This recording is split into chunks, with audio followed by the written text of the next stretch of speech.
What is up, everyone, and welcome back to the first episode of Road to Endgame on Squid. So, in today's episode, you'll see most of the gameplay to level 40 something, if I remember correctly, as well as the 200 chest opening that I said I was going to do in the most recent episode. So, all of that is packed into this episode, and I'll also try to do a voiceover or commentary throughout the majority of the video, as obviously the two first episodes have just kind of been sped up gameplay with some bits of commentary, but that's just really how it's gone, since I've been a little busy and I've not had the time and nor the will to really do too much commentary. So it's just been music and sped up gameplay. Yes, like this is sped up gameplay, but instead you're listening to me, which might be worse than music. But anyways, I thought I would go over some, I guess, plans for this series, which is obviously a ranger, which is supposed to get to endgame on the server Gwyd, or Gwydion. Never gonna know how to pronounce that. But I will actually start posting an episode every Wednesday. So every Wednesday, once a week, obviously, another episode of this series should come up. Now, if I don't post, that either means that I haven't played, or that I haven't been fucked to play or edit, or that I simply have just not made any progress. So, you know, because like at the end of the day, there should be some form of information and like details and stuff in these videos that actually make them useful. Like today's video, you're gonna see me do all the quest up until Marshall's ladder, probably. If you don't know what that is, you will eventually find out when you play the game for yourself or just watch the video. And then obviously include that 200 chests opening, which is actually not 200 chests open, it's 50 chests open, and try to sell 150 chests, which still have not been sold, and this is like 5 days later. But anyways, in terms of pay to win, I bought those 200 chests, and those are the only chests that I'll ever buy on this server, because I don't see the point in buying any more chests or putting any real life money into Gwydion, because I have other servers that I prefer playing, and this just happened to be the server that was picked when I did the roulette wheel of spin for what server to play on. And as you saw, Gwydion was the lucky winner, and as you saw the auction house in every episode, it is quite empty. It is quite dead. So yeah, it's maybe not the best server to start on. In terms of being a beginner, there's definitely better servers for beginners in terms of feeder clans and kind of integration systems that I would probably refer them to.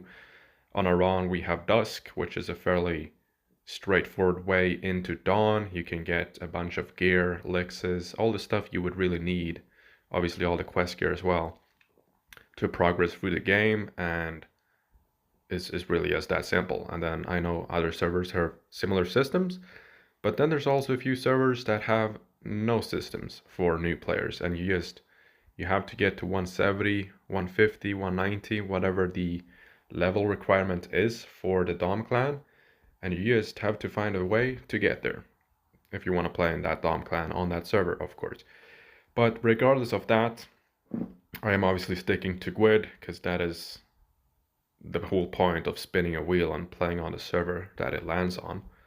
I am sure that Gwyd is somewhat active in the endgame aspect, as most servers are somewhat, it's like you can't compare this game to any active MMO, because the game is dead in that case. But for Celtic Hero standards, as you can see, Gwydion or Gwydion would be the 5th most active server, and Iran would be the 2nd most active. Now, I think the that kind of calculation is a little bit inaccurate, because I know I play on Iran, right? That's my home server, and I know of few people, yes, in my own clan, that have well over 5, 6, 7 endgame tunes, And I think you're more likely to have endgame tunes on Iran because it's a well-functioning server, like that calculation would suggest it's the second most active server. But I also play on Taranis, and I see a lot more people in every area in Taranis. I see a lot more people in Castle. I see a lot more people in Carrow, so on. So I think that the Iran numbers are quite boosted because there is a lot of Iran OGs who also have multiple tunes. Now, of course, you probably have multiple tunes on whatever your home server is because you obviously enjoy to play on that server, I would guess. But I think you're more likely to have that on Iran because it's a well-functioning server with a good system and it's a fair server. So let's just say you have an endgame tune on Lug or Nuada and you're like, well, this server is kind of dead. I want to make a new tune. Do I make another tune on this server or do I try something else? So in short, I think people are more likely to switch and exfer to different servers if they play on a dead server simply to enjoy the game a bit more. And if you play on a well-functioning server that is active, you're probably likely to stick to that server, right? And make an alt tune on that server. But anyways, I'm not trying to get into the Celtic Heroes politics. I really couldn't care less, but obviously, as you guys can see in all of my episodes so far, there's never been 2 pages in the auction house, so obviously, you know, it's not the most active market, at least. In terms of the server actually being active, absolutely. Gwyd is one of the servers who kill pretty much every endgame. I'm fairly certain. You can kind of see what server kills what, and I'm fairly certain that Gwyd is one of the servers that kill everything. As a lot of other servers also are, but I have played on quite a few different servers, or at least tried to play, and I guess my realization hasn't been all too great. I have kind of realized how actually a lot of servers have to schedule a lot of bosses and don't kill Jelly more than once or twice a week, which is fair enough, you know, it's part of the game. But anyways, enough yapping about server activity. Back to the actual gameplay. You can see me doing bounties, you can see me doing the daily gladiator quest, and of course, yes, the actual main quest line, Pit Fighters now. Well, no, this is the bounty. But yeah, we're gonna get around to the chest opening in a bit. But like I said, I am trying to show everything I do in these videos, which means they're gonna be extremely fucking long with just sped up gameplay.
So we get around to the chest opening, and I decided to go for the nightmare chest because, spoiler alert, I opened well over 1,000 chests and I got one nightmare essence. Obviously not on this server, but on Iran and Taranis and Rhiannon and Crom. Yes, I do have, I guess, an addiction for chest. No, I don't. I really don't. This is money that I could have just thrown away, really. I would have spent it at the casino if not on Celtic Heroes. So Celtic Heroes is probably worse than the casino because I feel like casino's a little bit more fun. Anyways, I only opened 50 chests because I was intending to open all of them, but as you will probably see, they were shit. So I was like, all right, let's just try to sell the rest of the chest so that I can get a little bit of gold. And that is what I'm still trying to do. No one has bought the chest, and I'm recording this voiceover 6 days later, 5 days later, something like that. Anyway, I guess there isn't really too much to say. The chests were really bad, and I think the chest for the entire event was really bad. I will have a full video coming up either before this episode or after this episode, where I obviously go through all the chests that I opened and every single drop that I got. And let's just say the odds are not very good. You will make a lot more gold from simply selling the chests than you will from opening them. And this is coming from someone who has opened probably 4,000 chests in the last couple of months, which is not, well, it is a shit ton to spend on a mobile game, absolutely. But there are some whales on this game that I cannot understand why they would ever buy 20,000 chests and just sit there and open them. But I'll let them do their thing, right? Anyways, those were the chests, 3 mount tokens, a couple of idle crates and resto crates, and that's about it. Couple elixirs, which is of course very useful now early on in the game, and I will most likely only use the XP elixirs for getting my my fishing level up, because it's double XP. Well, double XP is over now that I do this voiceover, but as of opening these chests, double XP was active, and I did not level at all, really. Maybe 1 or 2 elixirs on Gwyd. Mainly because I was working the entire weekend, and the free time that I had, I spent on other servers that I prefer. So, but I guess for the sake of the series, that is good, because that means that it will be more realistic, and it also means that I won't just no-life the game for 50 hours a day and get to endgame during the weekend like some other people might have done for the XP event. So yeah, I guess it's good for the sake of the series. But I bought some extra hotbar slots, which is hopefully gonna come in useful whenever I get some hot swaps and stuff. But then there isn't really too much more to this episode. I did buy 8 more chests with the plant that I got from the first 50 chests, but obviously I didn't get anything useful. So yeah, this is the 3rd episode, and this is kind of the end. In the 4th episode, it will be a little bit more like this 3rd episode, a little bit more commentary, a little bit more voice over, so to say, and maybe even some live commentary, because obviously all of this is pre-recorded. And oh, I actually opened 50 more chests. That's crazy. I don't remember doing this. This is not good. But I do remember not getting shit, so at least I can confirm that I didn't get anything useful from these chests. But anyway, I guess we can watch through this. But yeah, so every Wednesday I will try to post an episode of Road to Endgame. And if there isn't one, that means that I either forgot, or I'm too lazy, or that I simply just haven't played. Or a mix of all 3. But anyways, hope you guys enjoyed the 3rd episode. And if you have any suggestions or questions, etc., let me know in the comment section. If you have any video suggestions for other videos, then let me know as well. Obviously, I did get a corrupted seed, but you will see in the 4th episode what I do with it. But for now, Hope you guys enjoyed. And like I said, please comment if you have any suggestions. And if not, then have a good time.